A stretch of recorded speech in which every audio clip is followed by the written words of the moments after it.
Ada seorang nabi yang kaya, nabi kaya, namanya Nabi Ayub. Iblis kalau orang begini kan keki, ibadahnya rajin, kaya. Nih yang kayak begini susah digodain. Kalau ibadahnya rajin, miskin, kali bisa disogok. Sini imannya mantap, ibadahnya rajin, kaya, nabi lagi. Oh, tapi namanya iblis, nggak kurang akal. Laporan, Tuhan, kenapa Les? Ya ini bahasa saya, bahasa Qurannya sih nggak gitu. Itu hambamu yang namanya Ayub, dia rajin ibadah cuma karena dikasih kaya aja. Coba kasih miskin dia, berhenti dia sembahyang. Ah, kamu bisa aja. Saya tahu Ayub itu hambaku yang ikhlas. Saya buktiin Tuhan, silahkan. Dibuktiinlah, iblis turun ke alam ini. Yang mula-mula dia lakukan, dia rusak sawah ladang Nabi Ayub. Dia binasakan binatang ternak Nabi Ayub. Sehingga dalam waktu singkat, jatuhlah Nabi Ayub dari orang paling kaya jadi orang paling miskin. Beliau masih ibadah di mihrab dalam masjid. Datang iblis. Saudara Ayub, ya, lagi ngapain? Ibadah. Nyembah Allah, nyembah Allah. Oh, percuma. Kenapa? Tuhan yang ente sembah nih, dia udah bikin miskin ente. Sawah ladang ente hancur lebur, binatang ternak binasa. Sekarang ente jadi orang paling miskin. Ngapain nyembah Tuhan kayak begitu? Tekor. Udah berhenti dah ibadah, berhenti ibadah. Ini iblis sama Tuhan laporannya lain, yang dikerjakan kepada Nabi Ayub juga lain. Benar begitu iblis kata Nabi Ayub? Iya. Sawah ladang saya habis, buras. Binatang ternak saya binasa, binasa. Saya miskin, bangpak. Apa jawab Nabi Ayub? Bukan innalillahi, ya ini hebat. Alhamdulillahillazi a'tani wa akhza minni. Segala puji bagi Allah yang telah memberikan harta kepada saya dan sekarang mengambilnya lagi. Alhamdulillah. Allah yang ngasih, Allah yang ambil. Itu mah urusan Allah. Iblis cuman ibadah jalan terus, sujud lagi Nabi Ayub. Iblis seleher gondok banget. Dasar Nabi nggak mempan dia apa-apain. Miskin malah alhamdulillah. Allah yang ngasih, Allah yang ambil. Jadi kalau kita tidak komit, kita tidak terikat kepada kaya, miskin, senang, susah, apa yang bisa bikin kita susah? Jadikan kekayaan, kemiskinan, jadikan senang, susah sebagai anak buah yang bisa kita atur. Jangan kekayaan ngatur kita, jangan kemiskinan ngatur kita. Kita yang harus mengatur mereka. Senang, susah, kaya, miskin, bahagia, sengsara, jadikan itu anak buah yang bisa kita atur. Kalau sekarang kita kaya, lain saat boleh jadi kita miskin, semiskin-miskinnya. Allah yang ngasih, Allah yang ambil. Tenaga mana yang bisa menghalangi? Ibadah jalan terus. Iblis makin gondok. Dasar Nabi loh. Akhirnya apa? Nabi Ayub dikerjain, diberikan penyakit. Demikian fatal penyakitnya. Bayangin, udah miskin, sakit. Masya Allah. Miskin, sakit. Sakitnya nggak lama, kira-kira 16 tahun. Istrinya 3, 2 mental minta ceraiin. Ngerawatin laki bengek begini. Senang belum tentu, susah udah pasti nih. Cerai aja, cerai dah. Cerai.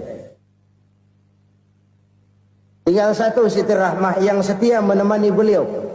Sesetia-setianya hati perempuan. Satu saat Siti Rahmah bilang, "Bang, ya, abang kan Nabi, Bang. Lalu, namanya Nabi kan doanya jarang meleset, Bang.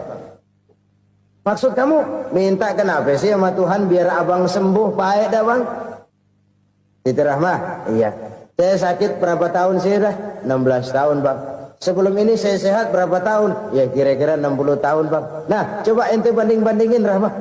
Saya dikasih sehat 60 tahun, dikasih sakit 16 tahun. Sudah nggak sabar mau doa kepada Allah minta sembuh. Saya malu kepada Allah. diuji dengan yang luar biasa seperti ini, tidak mengganggu stabilitas kehambaannya. Dia tetap menghamba kepada Allah Subhanahu wa ta'ala. Saudara-saudara kaum muslimin rahimakumullah, kunci menghadapi kesulitan itu apa? Allah jelaskan dalam satu ayat, wa basyiris sabirin alladzina iza asabathum musibah qalu inna lillahi wa inna ilaihi raji'un. Gembirakan orang-orang yang sabar. Siapa mereka itu?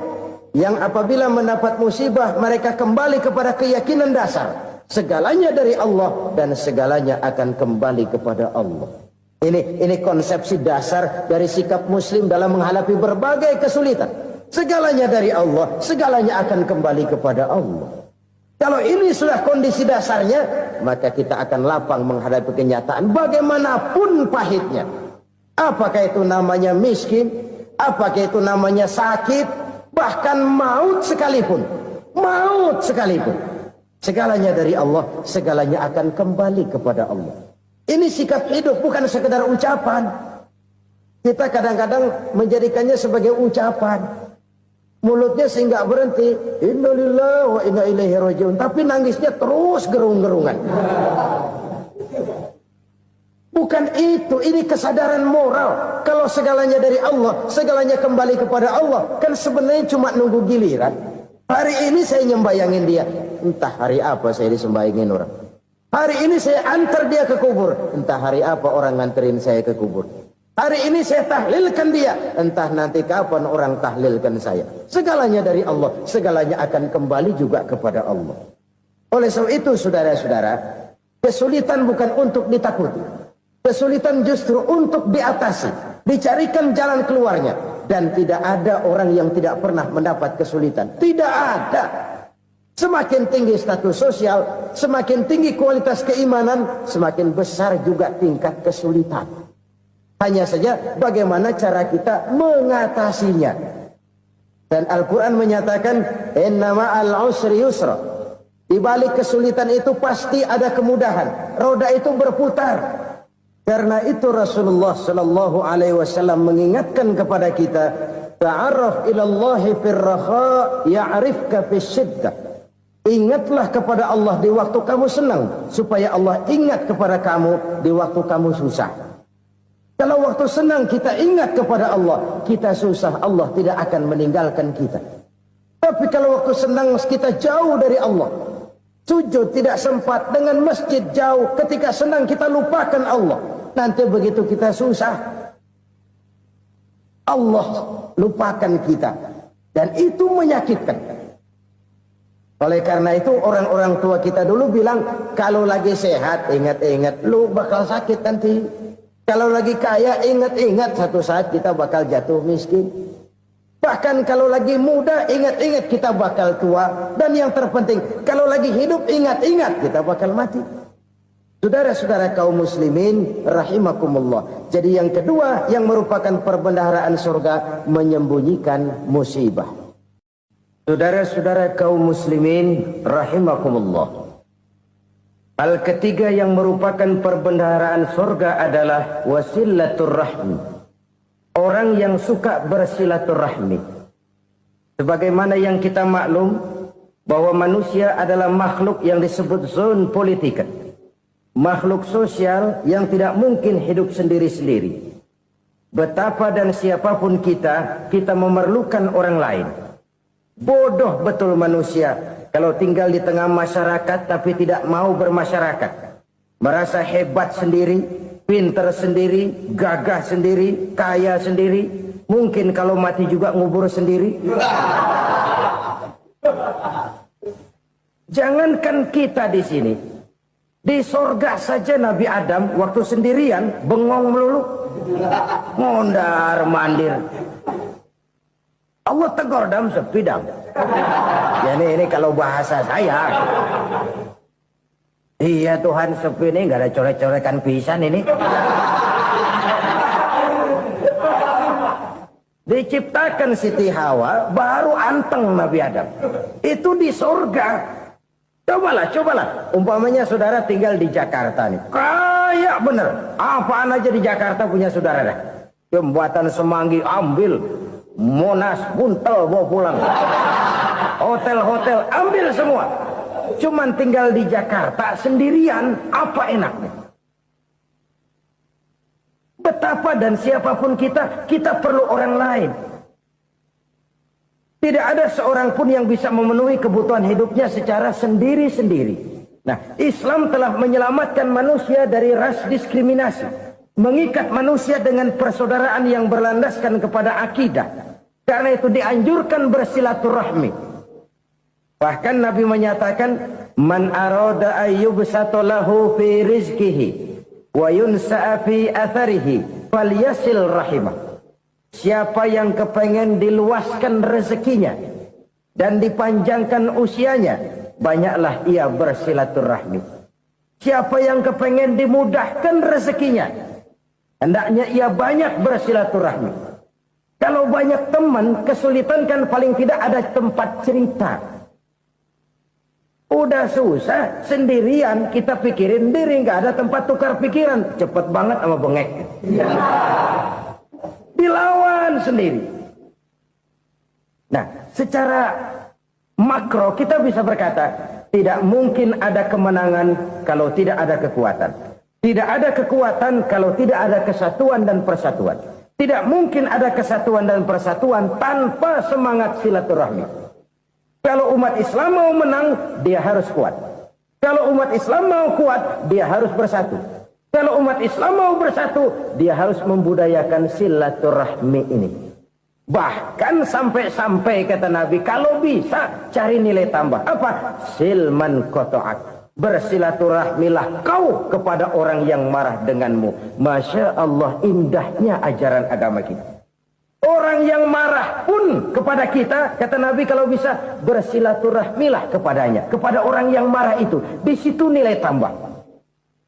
Cuman jujur nih hadis, ngucapinnya gampang, ngamalinnya yang berat banget. Orang marah sama kita disuruh silaturahmi, ada apa malu? Lu marah, ada gua marahan lagi. Tunggu pikirin. Saudara-saudara kaum muslimin rahimakumullah. Tapi ini yang diajarkan, bahkan ini yang dicontohkan oleh baginda Rasul. Bagaimana begitu mudah, misalnya satu saat Abu Jahal ini ngatur strategi bagaimana bikin Muhammad celaka. Dia gali lubang di depan tempat tidurnya. Dia tutupin daun korma. Terus dia panggil seseorang, ke sini. Kasih tahu Muhammad, pamannya sakit keras, minta ditengokin. Berangkat orang ini ke sana. Muhammad, labbaik. Pamanmu sakit keras, dia minta ditengokin. Baik, saya akan datang menjenguk beliau. Berangkatlah Nabi ke rumah Abu Jahal tanpa prasangka apapun. Abu Jahal udah pasang setil. Selimut 3 rangkap setengah dipakai. Persis kayak orang meriang. Tapi sembari ngintip dari balik selimut. Begitu Muhammad buka pintu, nah, masuk perangkap nih. Muhammad jalan menuju tempat pembaringan. Makin lama makin dekat, makin lama makin dekat. Makin dekat ke lubang yang dipasang oleh Abu Jahal itu. Dalam hati Abu Jahal, terus dah jatuh, mampus dah lo ini. Mampus lo hari ini. Apa yang terjadi? Malaikat Jibril datang. Muhammad, pamanmu cuma pura-pura sakit. Di depan tempat tidurnya ada lubang perangkap supaya kamu jatuh ke situ. Sudah, kamu pulang. Balik kanan Nabi. Sudah hampir jatuh ke lubang, balik kanan, pulang.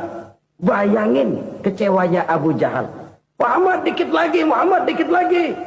Enggak paman, saya pulang aja. Emosi bangun dari tempat tidur, enggak sadar kalau lagi pura-pura sakit.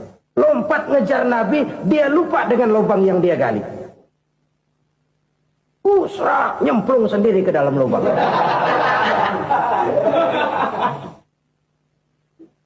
Nabi terus berlalu. Ini terjadi keanehan. Jatuh ke lubang yang dia gali itu sebenarnya nggak terlalu dalam ya. Antara 3-4 meteran lah. Tolong saya jatuh ke lubang ini. Datanglah pelayan-pelayannya itu. Angkat saya dari sini. Oh, yang ngulurin tambang. Satu gulung, belum juga nyampe itu tambah. Kurang, beli lagi ke warung.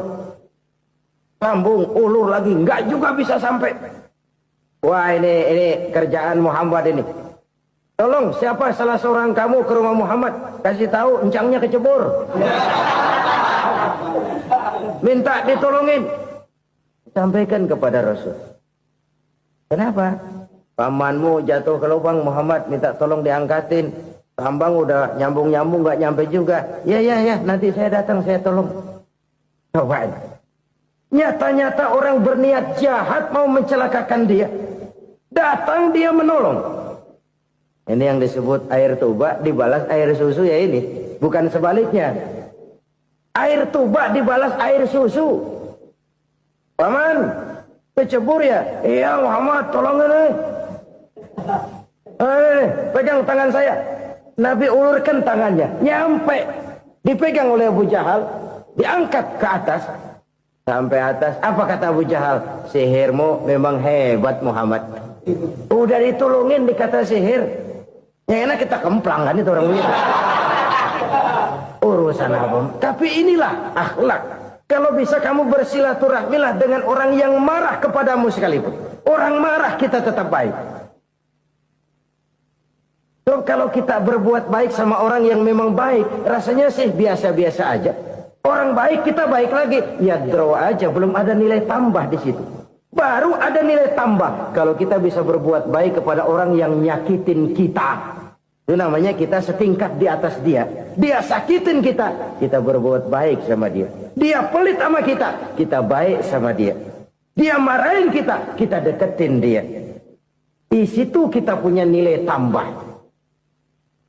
Jadi siapa yang ingin diluaskan rezekinya kata Nabi dan dipanjangkan umurnya, hendaklah ia banyak-banyak bersilaturahmi.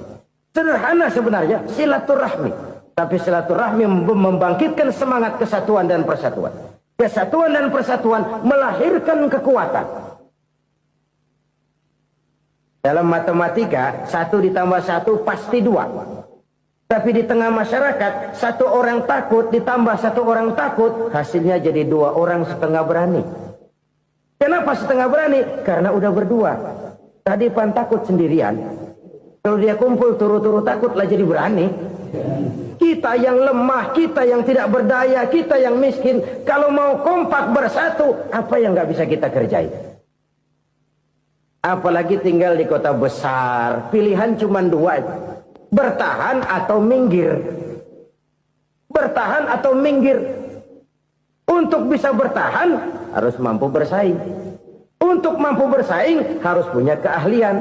Keahlian harus ditunjang dengan pendidikan. Ditambah oleh kekompakan sebagai umat. Udah miskin mencar mulu, orang injak kita. Orang nggak pandang urusan apa yang malu. Oleh karena itu silaturahmi pada hakikatnya merupakan roh dari ukhuwah yang diajarkan oleh agama kita. Bagaimana Islam menyelamatkan masyarakat manusia dari ras diskriminasi, mengikat manusia, dan tidak ada persaudaraan yang lebih indah selain persaudaraan yang diikat dengan nilai-nilai akidah. Sepanjang orang di jalan Allah, itulah saudara kita. Keluar dia dari jalan Allah, selesailah persaudaraan sampai di situ. Karena itu, kalau ingin menyimpan sesuatu di surga, banyaklah bersilaturahmi. Datang ke rumah ini, datang ke rumah itu, dan lain sebagainya. Itu simpanan kita di akhirat nanti. Ini yang ketiga. Saudara-saudara, yang keempat, perbendaharaan surga itu apa? Wa qawlu la hawla wa la quwwata illa billah. Ucapan la haula wa la quwwata illa billah. Ibadah kan ada yang berat, modalnya besar. Bangun masjid berat, modalnya besar. Bangun rumah sakit berat, modalnya besar. Ada ibadah yang berat, tapi modalnya ringan.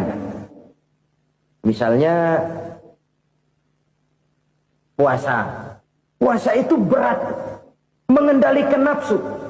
Kalau sekedar nggak makan nggak minum sih enteng, mengendalikan nafsu itu jihad terbesar. Tapi kan modalnya ringan, cuma niat saja. Ini ibadah berat, modalnya ringan. Ada ibadah yang ringan, modalnya juga enteng. Seperti termasuk ucapan la haula wa la quwwata illa billah. Tanpa sadar, la haula wa la quwwata illa billah, nyelengin tuh di surga. nyelengin kita nggak terasa, nyelengin simpenan akhirat. La haula wala quwata illa billah, nyimpan lagi.